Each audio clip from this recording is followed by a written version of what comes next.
about the late 60s, early 70s, rock and roll.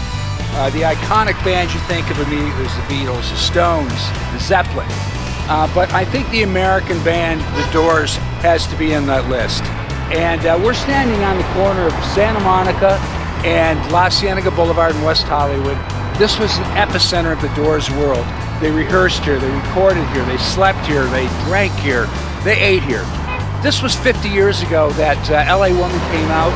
So we're going to explore some of these places 50 years later, some that are here, some that aren't, and kind of see what happens. So let's get going. After the light changes. This is the Alta Cienega Hotel where Morrison basically resided the last couple years he was in LA. I mean, he had an address, but he crashed here a lot. You know, the guy liked to party. He was a smart dude and knew that you don't drink and drive. You can get in trouble that way. So he crashed here almost every night.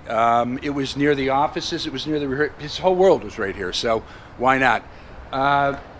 The good news is that I was here last night with my wife, and we had the good fortune to check out room 32, which is right here.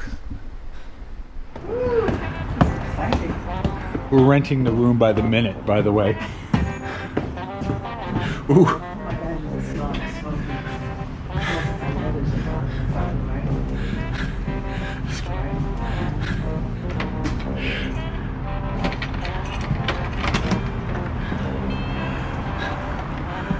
Oh my God. Wow. This is awesome, God. Man. Oh my God. You know, on LA Woman, they did a song called Cars Hiss By My Window. I wonder if it was like written here. Oh my gosh. Nada, the most hilarious part is the guy let us in here for $20 for 5 minutes. I know. I mean, even though I'm not that fast. It's kind of funky, but it's like definitely you get the feeling this is a shrine here, man. But yeah, I mean, it's awesome. Really cool. Really cool. Really great. All right. Okay. Lock the door. Yeah.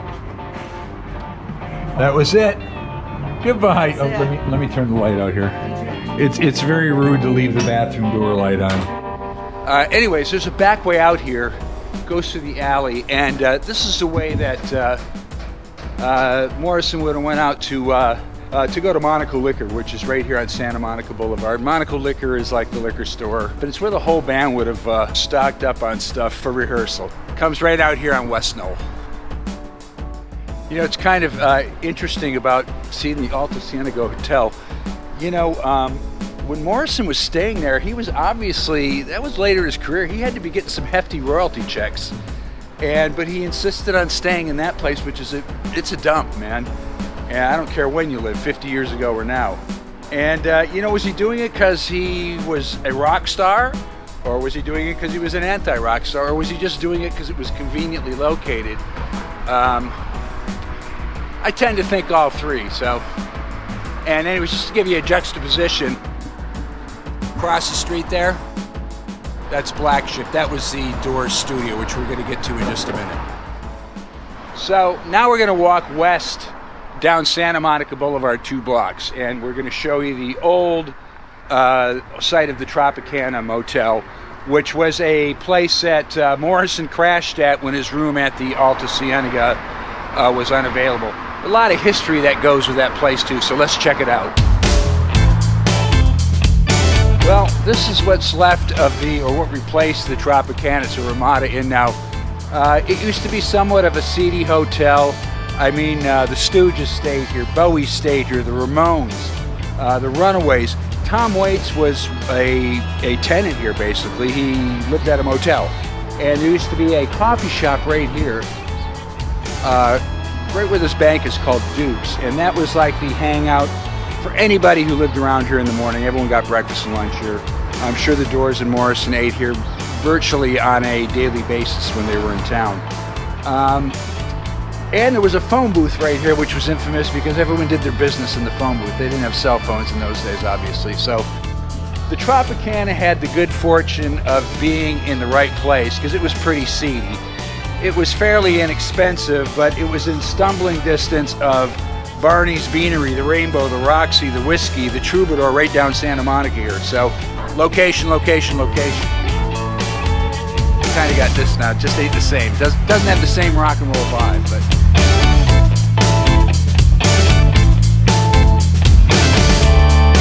We're a couple blocks west of La Cienega on Santa Monica Boulevard, and we're gonna cross. Oh, cut it. We're gonna cross the street right here. Place of interest right here. It was called the Palms Bar. Morrison hung out a lot here, gave interviews there. You know, one of their de facto offices. It was a gay bar. And I think that's interesting because, you know, Morrison was into this author named John Recchi, and he wrote a book called City of Night. I'm sure you know the, City of Night from LA Woman. And it was about the gay hustler scene here in LA. It was written, I think, in '63, and it had a big influence on his writing, obviously. It would have been right here, which is now Power Zone. So let's move back up. We're gonna go check out the Doors office and the recording studio where they did LA Woman.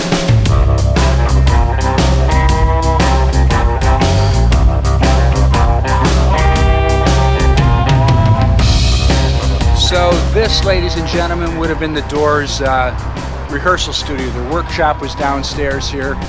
Their offices, fan club, all that stuff took place upstairs. And I think most importantly is they recorded arguably their best album right here, LA Woman. They brought microphones in, soundproofing. They recorded comfortably down in their rehearsal room. They put the board upstairs, and Bruce Botnick, who was their engineer at the time, it was the first album they self-produced. Possibly that's the reason that I personally really loved the record. They had something to prove on that record, and they proved it. But I think it's interesting that, from what I understand, the last thing that he sang in this vocal booth right here was the whispery part of Riders on the Storm. So I think it's pretty fitting. So this right here would be where Elektra Records used to be. And this was the Doors' major label record company for years and years. They did, I believe, 6 records with them. There's a recording studio, or there used to be, on the ground floor, basement, whatever you want to call it here. And they actually recorded Morrison Hotel and Soft Parade right here. And again, we are literally shouting distance from the rehearsal studio. You can almost see it from right here. It's probably, 500 feet away, if that. One of my favorite bands that recorded here was the Stooges. They did Funhouse, recorded the entire record at Elektra Studios here. So, let's take a trip across the street.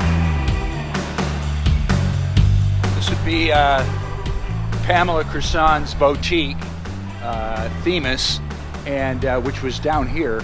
The upstairs is where Morrison's film company was. And they did a movie called Highway, which never came out commercially, but was released in pieces. If you've ever seen the documentary When You're Strange, a lot of the stuff came from that, but it was about a hitchhiker that's also homicidal, and that didn't go over real good in Manson era Los Angeles, so, after the Tate LoBianco murders. Oh well. Good for rock and roll, not good for Hollywood, I guess. Alright, let's move on. Here's where West Hollywood's changed a lot. This is all new, very cool but new. All right, we're headed east up Holloway right now to Santa Monica Boulevard again. This is the last stop on the tour right here, but I think it's really important. It is one of the places on this 50-year anniversary that still does exist. We got a chance to hang out here last night, and it's kind of a place that I think is better taken in the dark. So let's check it out, Barney's. This is where Morrison and the Doors hung out many nights. I'm sure they had a lot of dinners and lunches right here, and we're gonna go in and check it out. All right.